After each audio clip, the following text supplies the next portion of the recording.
Ahí está. Ok.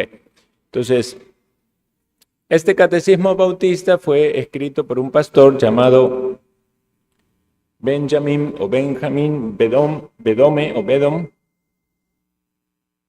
Y ese es un librito que yo pasé al grupo de la iglesia. El libro contiene una larga introducción en la cual está la biografía de este pastor. Sería bonito que la lean, quizás en algún momento también podemos hacer una exposición, yo no la voy a hacer ahora, voy a saltar directamente a las preguntas, pero sí quería hacer una breve introducción acerca de qué es un catecismo. Porque cuando las personas escuchan la palabra catecismo, en muchos casos, si no han tenido cierta formación acerca de esto, lo asocian con el catolicismo romano. Quizá podemos pasar ahí la siguiente presentación. Ajá. Entonces, el catecismo no es algo propio de la Iglesia Católica Romana, aunque sí se conoce, porque bueno, en países los que vivimos mayoritariamente católicos romanos, se sabe que los niños toman su clase de catequesis o catecismo. En cambio, en las iglesias evangélicas o cristianas no era tan común esa palabra antes. Pero debemos entender entonces el significado de la palabra para poder entender por qué es correcto que la usemos. Entonces, la palabra catecismo viene del griego, y ahí aparece la palabra con sus letras griegas, que podríamos leer en nuestras letras catequismos, que significa instrucción oral, es decir, una instrucción hablada. Generalmente los catecismos utilizan preguntas y respuestas. Es decir, que este es como el método mayoritario en la enseñanza, haciendo preguntas para razonar y llegando a las respuestas o estudiando, conociendo la respuesta, en el caso de los que van a hacer la enseñanza, los instructores. Algunas veces también eso toma cierto parámetro también de los filósofos de la antigüedad que utilizaban ese sistema de enseñar solo haciendo preguntas. Hacían preguntas y los alumnos iban respondiendo y se encargaba el maestro de seguir haciendo preguntas a modo tal de que todas las respuestas que el alumno daba eran la instrucción que quería. Bueno, en el caso nuestro, o aplicado a este tema, evidentemente las respuestas no brotan solo del razonamiento, aunque el razonamiento es necesario, sino que de la palabra de Dios, ¿verdad? Es el razonamiento de la palabra de Dios. Ahora veamos, esta palabra tiene ciertas partes. Por ejemplo, la primera parte es el prefijo, ¿verdad? Dijimos catequismos. Cata significa hacia abajo. Como cuando uno piensa en otras palabras en el español, un cataclismo, ¿verdad? Uno piensa que se cae todo, ¿verdad? Algo terrible, un derrumbe. O una catacumba que nos hace pensar en algo abajo. El verbo ekein, que significa resonar, hacer ruido, pero también dar instrucciones.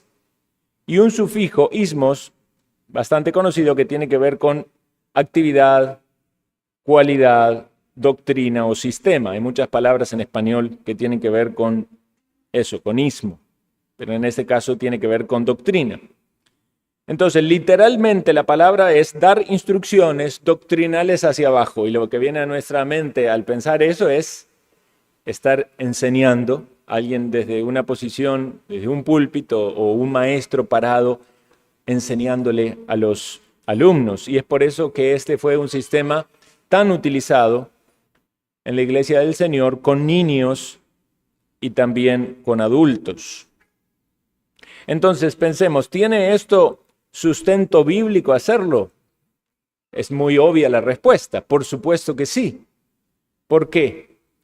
porque lo que la palabra de Dios nos dice a los padres es que deben instruir a sus hijos. ¿Recuerdan el pasaje tantas veces citado de Deuteronomio capítulo 6, que no solo habla de que Dios uno es y que se debe honrar y amar y temer, sino también que hay que repetir los mandamientos del Señor y transmitirlos a los hijos? De generación en generación tenían que seguir las enseñanzas. Dice, estas palabras que yo te mando hoy estarán sobre tu corazón, las repetirás a tus hijos, hablarás de ellas estando en tu casa y andando por el camino y al acostarte y cuando te levantes, las atarás como una señal en tu mano y estarán como frontales en tus ojos, las esculpirás en los postes de tu casa y en tus puertas. O sea, es bien enfática la palabra de que tenemos que estar constantemente enseñando, instruyendo, catequizando, pero no solamente a los niños, sino que es una labor de la iglesia del Señor, porque la iglesia del Señor, compuesta por creyentes o por aquellos que se están alcanzando con el Evangelio, necesitan ser instruidos con el mensaje del Evangelio, necesitan ser enseñados de los mandamientos del Señor, tienen que ser discipulados. Y en el discipulado, la enseñanza es algo vital. Por eso dice que debemos predicar el Evangelio, ¿verdad? Ir y predicar el Evangelio por todo el mundo, a todas las naciones, a toda criatura. Le dice, haced discípulos.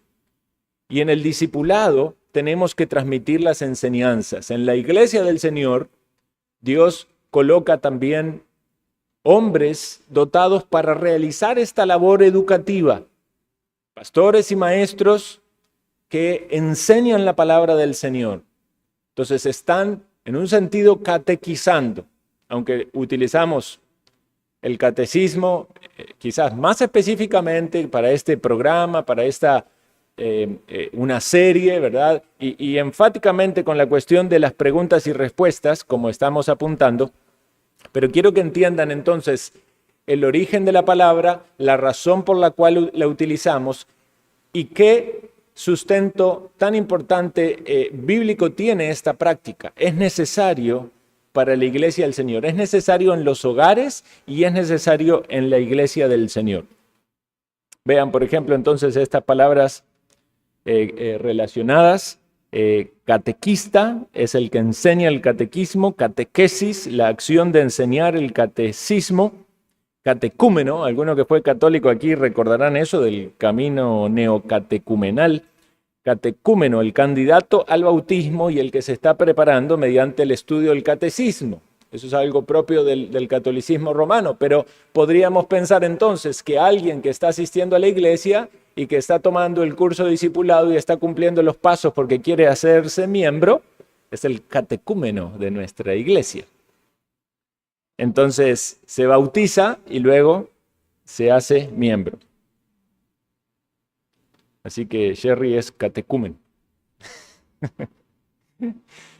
Muy bien, con esta breve introducción, hermanos, vamos a pasar a la primera pregunta y la primera respuesta. Y quiero que consideren algo. Esto tiene dos características que parecieran contradictorias, pero no lo son. Es una paradoja.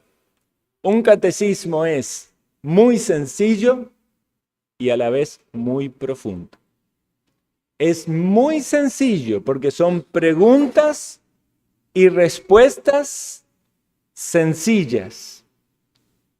Pero a la vez de esas preguntas y de esa respuesta, el razonamiento, la meditación en eso nos mete en subpreguntas y respuestas que nos llevan a profundidades del conocimiento. Entonces, podemos caer en dos errores. Uno sería subestimarlo como algo muy básico. Es que el catecismo es algo muy básico, yo ya lo sé. Y estamos cayendo en un error. O pensar que es algo muy complejo y que la mente no puede llegar tan profundo.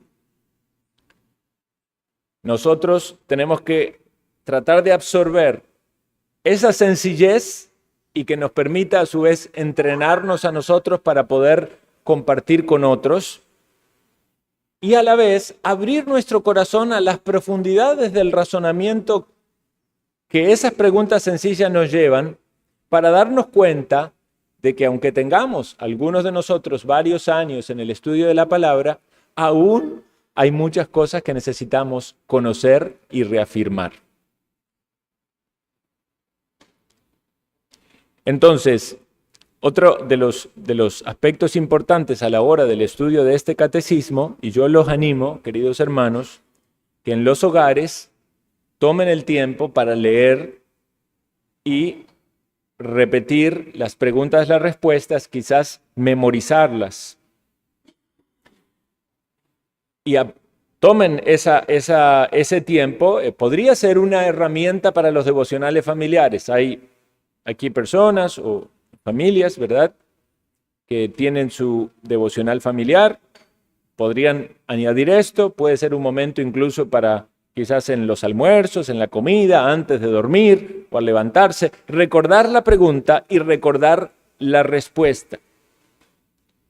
Esto era tan importante en la enseñanza de los niños en la iglesia de tiempos antiguos que muchas veces los niños se sabían los catecismos completos de memoria. Y un niño que sabe un catecismo completo, por ejemplo, vamos a tomar el catecismo infantil, y algunos de ustedes lo conocen, ¿no? el de párvulos, que andaban los libritos por ahí, ¿verdad? Un niño que sabe las preguntas y las respuestas de un catecismo así, sabe mucho más teología que cualquier adulto regular que tiene años de asistencia a una iglesia. Porque está condensado allí la instrucción teológica. Entonces, este es un catecismo que no es específicamente para niños, es un catecismo, ¿verdad?, para personas ya más grandes, pero ellos pueden ser desafiados también al entendimiento y al conocimiento de estas preguntas y de estas respuestas. Entonces, vamos a leer la primera pregunta y la respuesta. ¿Quién es el primer y principal ser? Respuesta: Dios es el primer y principal ser. Vamos a leerlas todos juntos. La pregunta: ¿quién es el primer y principal ser? Respuesta: Dios es el primer y principal ser. Muy bien, ahora vamos a meternos dentro de esta pregunta con las preguntas internas, subpreguntas. ¿Es Dios el primero de todos los seres? Respuesta: sí. Ok, cuando nos habla aquí de primero, nosotros tenemos que entender también la palabra en sus acepciones. Primero en cuanto al tiempo, en cuanto a la existencia, podría decir yo soy el primero en cuanto al primero que ha existido, pero también debemos entender primero en cuanto a rango o preeminencia. Ahora, vamos a tener versículos, generalmente un versículo, como base para cada una de esas respuestas, para que la respuesta de esa pregunta brote de la misma escritura. Evidentemente hay muchos más versículos. Estamos tomando solamente uno, que es el que sigue este catecismo. Algunas veces las citas de ese catecismo son tomadas de la versión Reina Valera 60, en algunos casos en el libro allí aparecen otras versiones. Yo trato de que sea generalmente Reina Valera 60 porque es la que nosotros utilizamos aquí. Pero en algunas situaciones está quizás un poco más claro en otras versiones. Entonces, nada más a modo aclarativo. Pero usted podría añadir allí otros versículos. Viene a su mente algún otro versículo y usted lo añade. Entonces va teniendo más sustento bíblico para cada una de esas respuestas. Dice Isaías 44:6, yo soy el primero. Si lo pensamos en cuanto a la existencia de todos los seres, debemos pensar entonces de que hubo un momento donde solo existía Dios. Dios no comenzó a existir, es eterno. Entonces, esa división es bien importante. Está Dios y está todo lo creado. Antes de que fuera el mundo, Dios existía. Antes de que hubiera cualquier otro ser, Dios existía. Dios es el primero. Siguiente pregunta. ¿Es Él la causa primera de todos los seres? Respuesta, sí. Él es la causa primera de todos los seres. Precisamente porque Él es el creador. Todos los seres existen y son seres porque Dios los ha creado. También pueden notar de que muchas de estas respuestas que tenemos con versículos bíblicos, la cita solamente toma una parte del versículo bíblico, que es en la que se quiere poner el énfasis. Y aquí 1 Corintios 8:6 dice de quien proceden todas las cosas, y la referencia es claramente a Dios. Ahora, Dios, entendemos, creó al hombre y a su imagen y a su semejanza, creó a la mujer tomando de la costilla de Adán, creó los animales, y Dios como creador también estableció los medios en los cuales su creación se sostiene o continúa, ¿verdad? Entonces entendemos que los seres vivos vienen por el resultado, ¿verdad?, de la unión de varón y hembra, pero es Dios también, el creador, el que ha establecido todas esas cosas. Entonces, todo procede de Dios. Él es la causa primera de todas las cosas. Siguiente pregunta. ¿Están subordinadas todas las demás causas a la causa primera? La respuesta es sí. Él es la causa primera, Dios es la causa primera. No estamos diciendo con esto de que no hay otras causas las cuales actúan en este mundo por la cual suceden las cosas. Es decir, que hay causas secundarias. Y aquí tenemos un versículo que nos habla de cómo Dios utilizaba a las naciones para cumplir sus propósitos eternos y ejecutar sus juicios.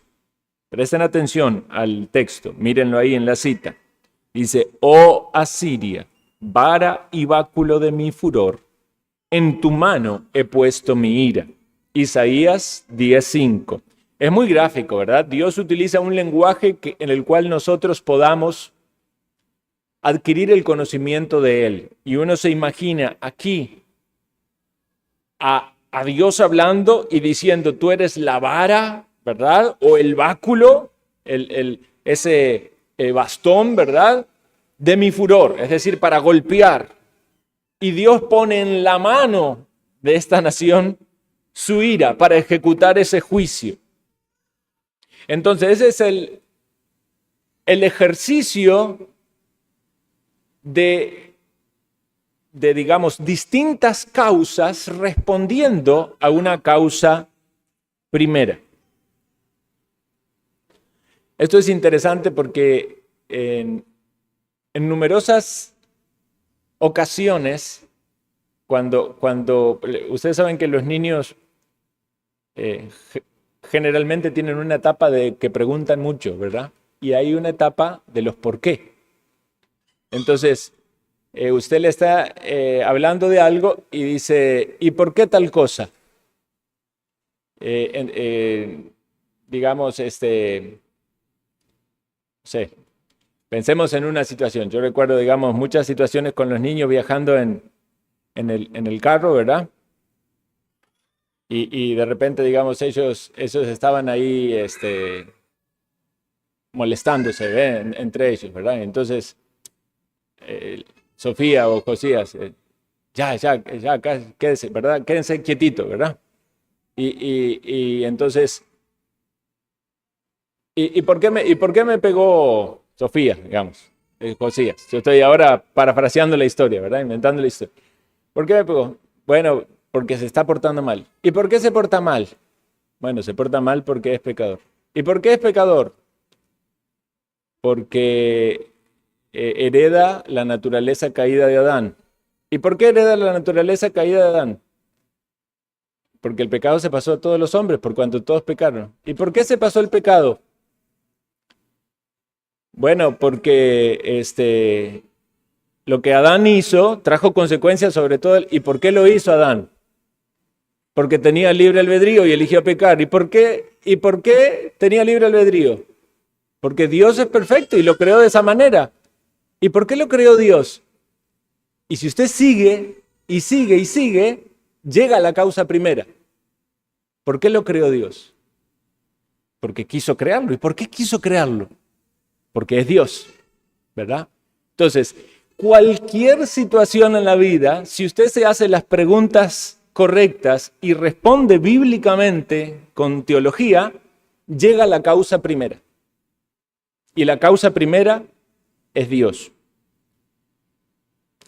Ahora, hay otras causas y muchas veces se puede culpar a la causa, pero lo que debemos entender es que si hay una buena teología detrás de la filosofía que explica las causas, va a llevar a Dios no a culparlo como el autor del mal, porque claramente eso, Dios no peca, ¿verdad?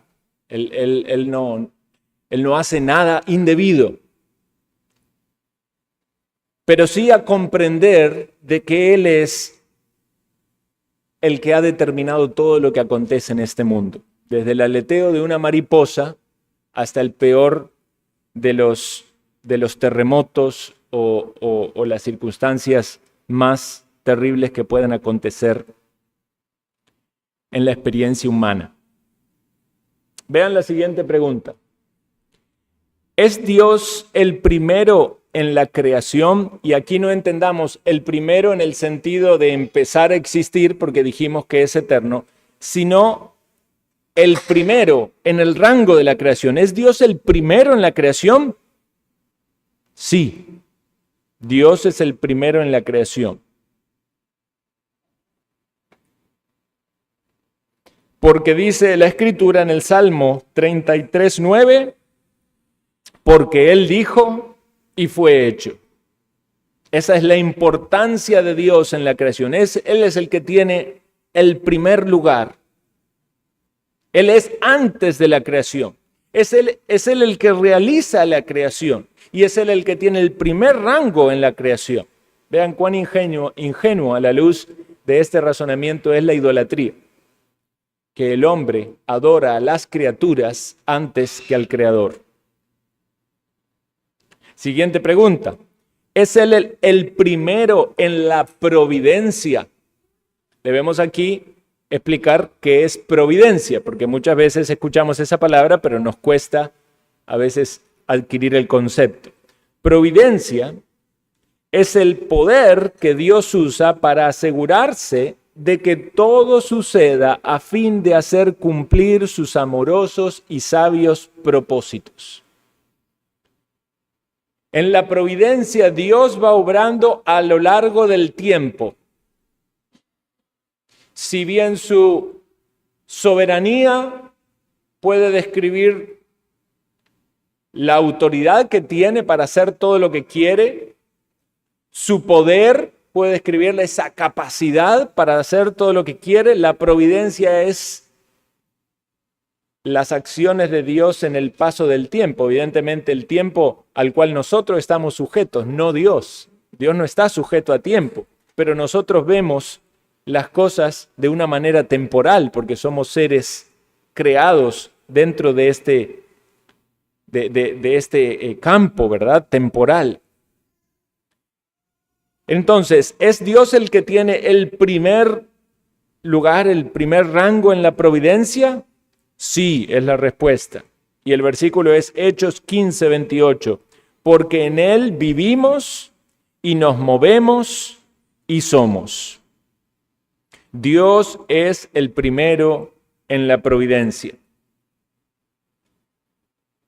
Siguiente pregunta. ¿Es Él el primero en gobierno? Respuesta, sí. Versículo Salmo 93, 2. Desde la antigüedad está establecido su trono. Y debemos entender de que Dios siempre ha gobernado, y evidentemente lo entendemos desde el inicio de su creación, el que gobierna sobre su creación y sobre todas las personas, pero sobre todo ámbito de su creación, aún sobre los animales, aún sobre los ángeles, aún sobre las cosas inertes. Él es el primero.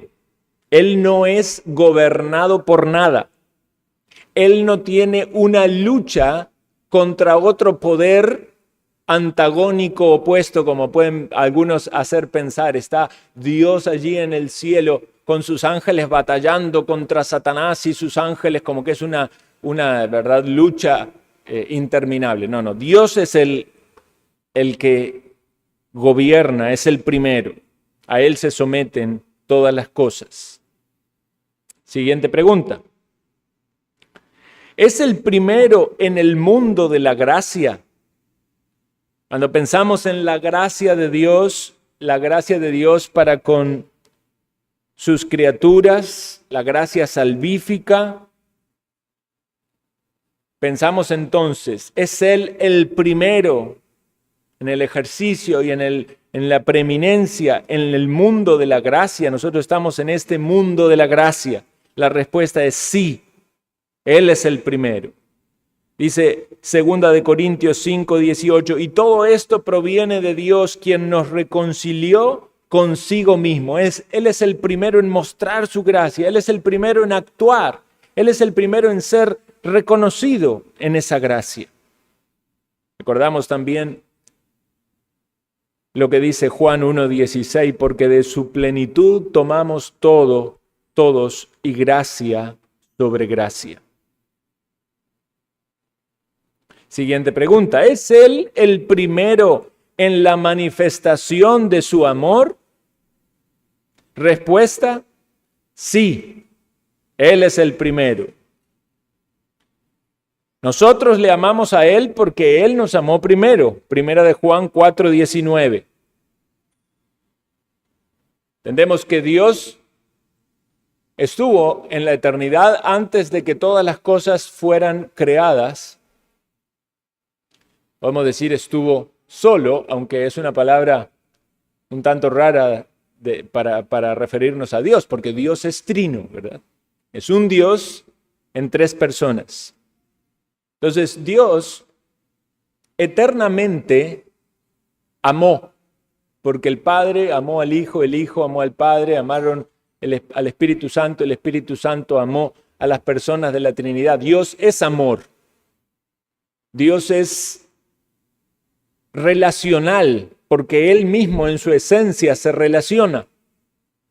Pero cuando creó al hombre y cuando determinó salvar a su pueblo escogido, nos amó en Cristo desde antes de la fundación del mundo. Él es el primero en amor. Él es el primero en amarnos. Nosotros no le amamos primero a Él. Él nos amó a nosotros primero. Dios se amó primero a sí mismo porque el amor de Dios por Dios es perfecto. Dios no peca en amor a sí mismo, porque no hay nada más perfecto y digno de amar que Dios. El ser humano peca en amarse a sí mismo porque el amor de sí mismo está asociado a su naturaleza pecaminosa. Pero Dios se ama a sí mismo porque es objeto perfecto de amor. Y si nosotros le amamos a Él, estamos haciendo algo correcto porque estamos amando al Dios más o al único ser digno de ser amado en su totalidad y en su esencia. Entonces, qué maravilloso es pensar de que Él es el primero en la manifestación de su amor y nosotros recibiendo de su amor, podemos amarle y podemos manifestar su amor para con otros. Vean la siguiente pregunta. ¿Podemos anticiparnos a Dios? Es decir, ¿podemos nosotros actuar antes, amarle a Él antes que Él nos ame o hacer algo con Él antes de que Él lo actúe? Y la respuesta es no. ¿Quién le ha dado a Él primero para que se le tenga que recompensar? Dice Romanos 11:36. Nadie puede actuar anticipándose a Dios. Nadie puede ganarle a Dios. Nadie puede ir antes que Dios. Porque Dios es más rápido, es más sabio que todos. El hombre, por más astucia que tenga, queda ridiculizado ante la sabiduría y la grandeza de Dios. Siguiente pregunta. ¿Debería ser Dios lo primero en nuestros pensamientos? ¿Respuestas? Sí. ¿Debería ser lo primero en el sentido de importancia o preeminencia? Y podríamos sacar una aplicación también en cuanto a temporalidad. Debería ser lo primero en lo que pensamos. Vea lo que dice el salmista: despierto y aún estoy contigo. Abría los ojos el salmista y lo primero que pensaba no era todos los quehaceres que tenía que hacer ese día, sino Dios está conmigo y yo estoy con Él, en mi comunión con Él. Estoy pensando en Dios, estoy considerando que Dios me guardó toda la noche, que aunque yo estaba inconsciente, mi corazón siguió latiendo, mis pulmones trabajando, seguí respirando y me despierto y no pasé por peligros. Tengo salud, tengo vida y puedo incorporarme y puedo caminar y puedo ir y tomar alimentos y puedo vestirme. Dios está conmigo. Podríamos considerar este texto también a la luz de una práctica devocional. Hermanos, que lo primero que hagamos sea buscar al Señor. Cierto que algunas personas prefieren tener su tiempo de comunión por la noche, su lectura, sus devociones. Pero deberíamos, aunque sea, hacer nuestro esfuerzo para que apenas nos despertemos, tengamos una oración buscando al Señor, agradeciéndole, que Él sea lo primero en nuestros pensamientos, que tenga allí el primer lugar para comenzar el día reconociendo que Él es el primer y principal ser. Porque luego de nuestro conocimiento, viene nuestra confrontación práctica, ¿verdad? Podemos decir, ¿es Dios el primer y principal ser? Sí. Pero nos levantamos ese día, no buscamos tener comunión con el Señor, no pusimos nuestros pensamientos en el Señor y luego nos enfrentamos con la realidad de nuestro pecado, nuestras luchas y pensamos entonces si efectivamente es Él el primero en nuestros pensamientos o, como dice la siguiente pregunta, es el primero en nuestra estima y en la práctica no podemos responder sí. Entonces tenemos que considerar nuestra práctica a la luz de estas preguntas tan importantes para que puedan ser motivo de gloria a Dios en nuestra vida. Dice así la siguiente pregunta. Bueno, sería, ¿es y debería ser Él lo primero en nuestra estima? ¿Es Dios lo primero en nuestra estima? La respuesta es sí, y el salmista dice, ¿a quién tengo en los cielos sino a ti?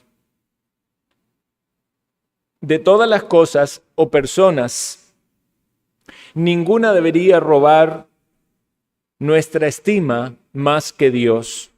Recordemos el primer mandamiento de amar a Dios con todo nuestro corazón, o la primera parte de la ley, con todas nuestras fuerzas, con todo nuestra mente, nuestra alma. Debemos considerarlo a Él de gran estima. Así como el salmista llegó a esa expresión donde se dio cuenta que aunque habría muchas cosas valiosas en este mundo, comparado Nada tenía el lugar que debía tener Dios. Otro salmo dice, todas mis fuentes están en ti. Puede haber muchas fuentes, pero que sean en Cristo las que sacian nuestra vida, nuestra alma.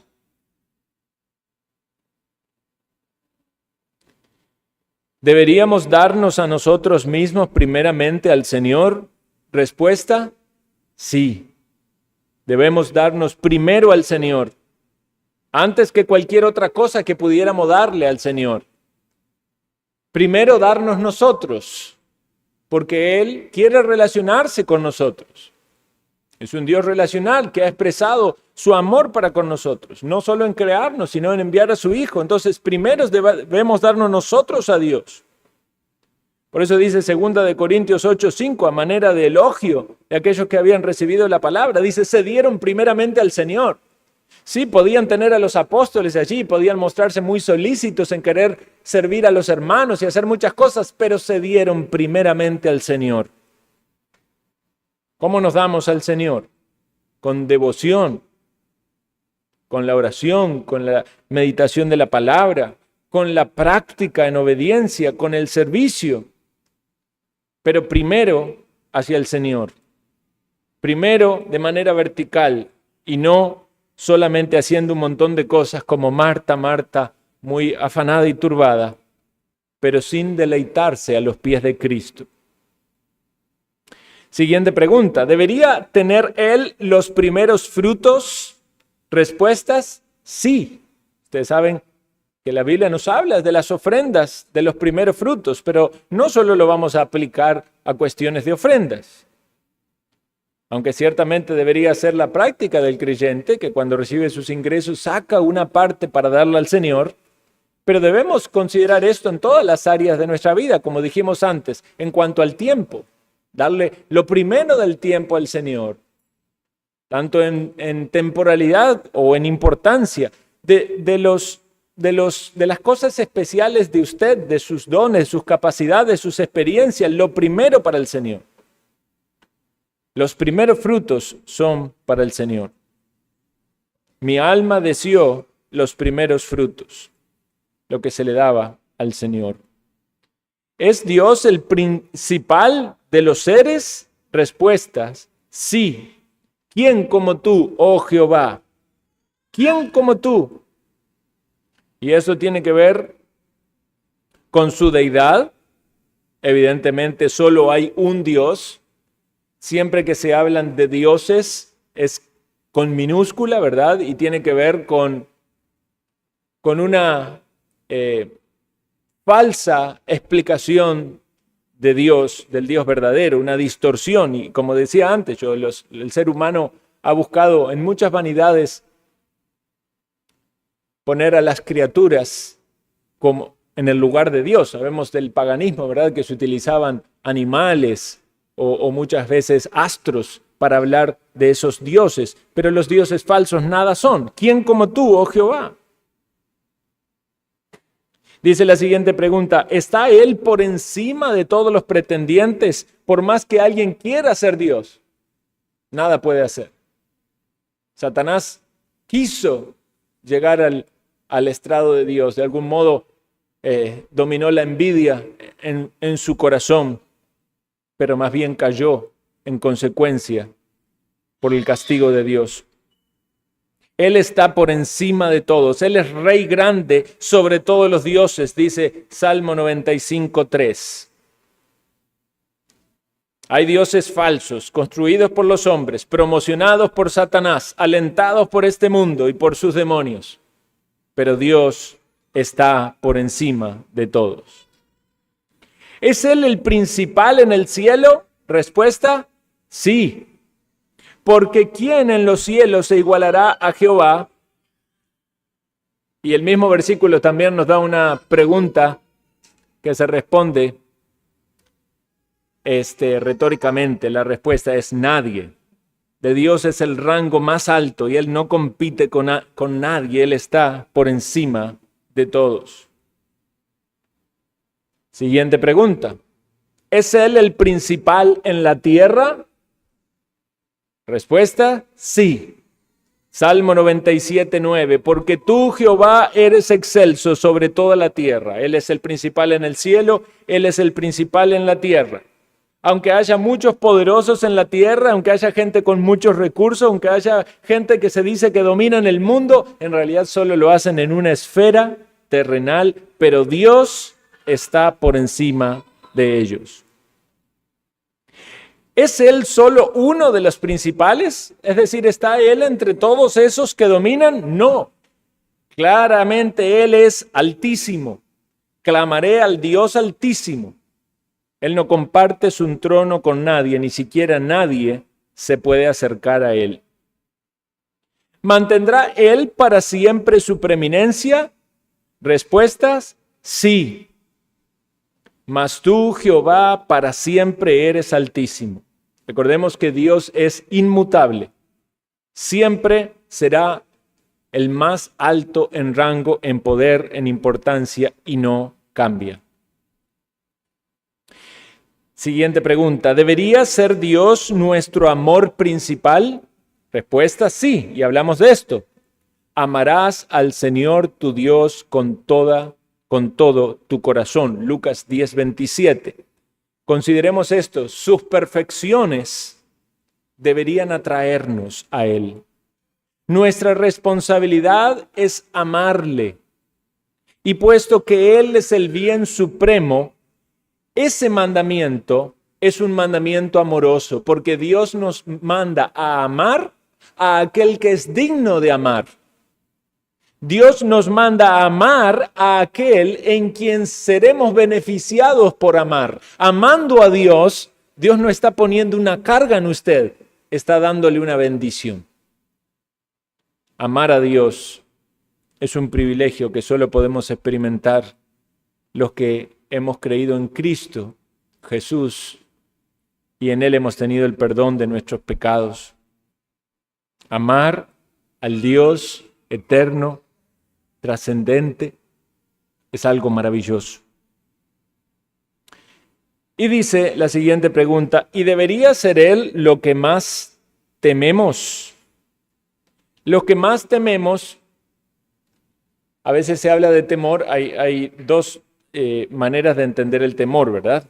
El cristiano no entiende el temor en el sentido de relacionarse con Dios con un miedo, sino de su poder y su autoridad.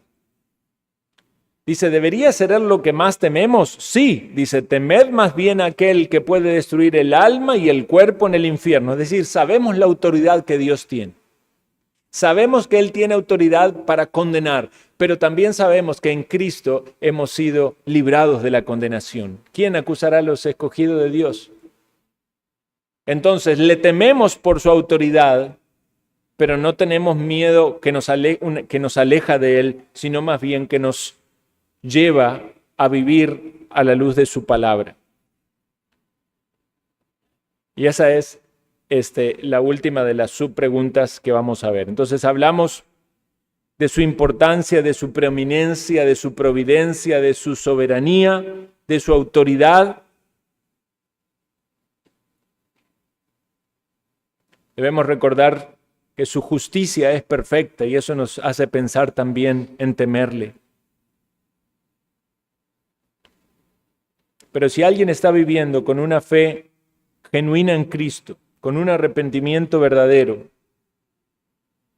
debe tener confianza y descanso en que sus pecados han sido perdonados y no irá a la condenación, sino que tiene vida eterna.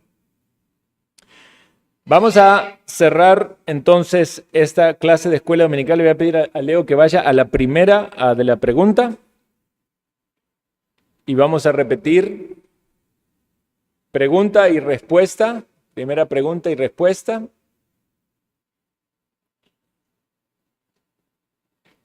Ahí lo tenemos, todos juntos entonces. Pregunta. ¿Quién es el primer y principal ser? Respuesta. Dios es el primer y principal ser. Damos entonces por concluida esta clase de escuela dominical. Pasamos al receso.